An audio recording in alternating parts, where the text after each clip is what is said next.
Khalil Cissé sur le vrai mag avec Mamo Hits.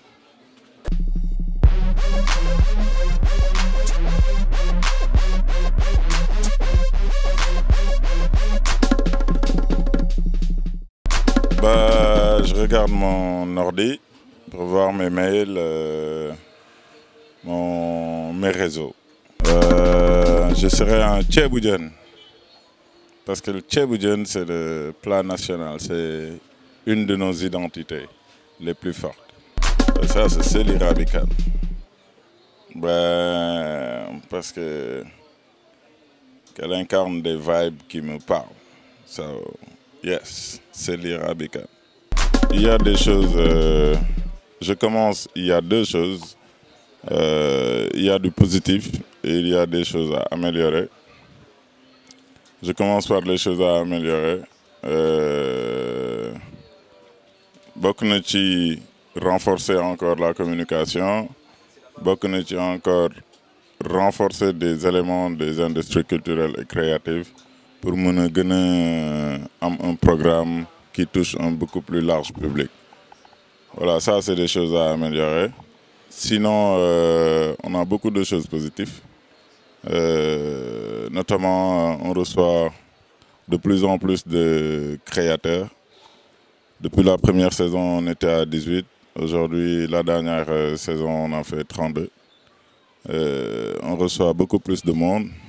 On est passé de 488 la première édition pour aller à avoisiner les 1000. Donc, je pense que c'est un projet qui commence à prendre sa place dans l'espace culturel dakarois et sénégalais en général. Et le contenu surtout qui est très inclusif, avec lequel est travaillé beaucoup de choses et intégré beaucoup de personnes créatives qui sont dans l'industrie culturelle et créative. C'est pourquoi ça donne autant, en un si rien de temps, on arrive à grappiller beaucoup de monde et à intéresser beaucoup de secteurs. Lakhat Gueye, la marque Algueye,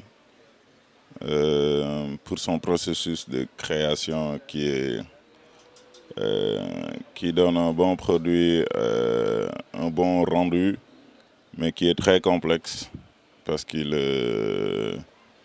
fait beaucoup de recherches, il est très créatif et il met beaucoup de temps sur le détail. Sinon, disons Cheikha Sigil de Sigil, j'ai eu la possibilité de pouvoir voir son travail d'antan et son travail aujourd'hui. Et la particularité, c'est que c'est un travail qui se met bien, aussi bien dans la vie courante que sur le cinéma. Et je pense que ça, c'est des choses très importantes, de pouvoir allier le créatif et le portable. Alors, artistique, je vais plus me concentrer sur la mode. Mais c'est cette absence de formation qui crée une certaine linéarité dans ce qu'on nous propose en fait dans l'espace public. Et il faudrait qu'on travaille à beaucoup plus se former. C'est pas mal d'être autodidacte, mais il faut toujours aller à la recherche et pouvoir produire des choses qui sortent de l'ordinaire. On note un laxisme, par contre, qui n'est pas très apprécié, parce qu'à la fin de la journée, tout le monde fait les mêmes choses, et ça ne crée pas de diversité. Ça n'amène pas le secteur sur un autre niveau. Ça, je pense que c'est quelque chose qu'il faudrait, sur lequel je peine un peu, en fait. J'en ai une tonne et un quintal. Mais par contre, je pense qu'on va continuer à travailler, à améliorer le djaba en incluant beaucoup plus de secteurs qui sont dans l'industrie créative, qui pourront ensemble travailler dans des univers croisés et non dans des univers parallèles. Ça, c'est vraiment projet phare qui est intégré au Djaba et qu'on espère pouvoir développer d'ici les prochaines éditions, Inch'Allah. Sinon, c'est de vraiment mettre ce local attitude dans la tête des Sénégalais, qu'ils comprennent que c'est eux le premier client et il faudrait que nous-mêmes qu'on se l'approprie. Donc, généralement, c'est ça les projets en fait.